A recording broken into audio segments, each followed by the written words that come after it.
યુવાનો, આપ સૌના વિશ્વાસે આજે પ્રચારના આગલા દિવસે નિશ્ચિત થઈને જઉં છું કે આપણા સ્વાભિમાનની લડાઈ માટે એક પણ બેઠક જો આપણે હાર્યા તો મને એવું લાગશે કે આખી નગરપાલિકા આપણે હારી ગયા છીએ.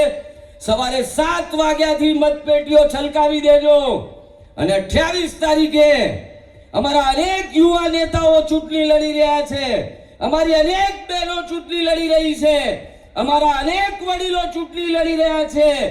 એમના હાથ મજબૂત કરવા માટે, ધર્મેન્દ્રસિંહના હાથ મજબૂત કરવા માટે મોદી સાહેબ, અમિતભાઈ સાહેબ, ભૂપેન્દ્રભાઈ પટેલ સાહેબ, હર્ષભાઈ સંઘવી સાહેબ અને જગદીશભાઈ વિશ્વકર્મા સાહેબના હાથ મજબૂત કરવા માટે મતદાન કરજો. એક એક ગદ્દારને જવાબ આપજો અને આ કોંગ્રેસી ગુંડાઓને મૂળમાંથી ઉખાડીને ફેંકી દેજો. એ જ અભ્યર્થના સાથે મારી વાત પૂરી કરું એ પહેલા એકવાર ફરીથી મને હોકારો આપીને બોલો, બોલો આમ કરશો,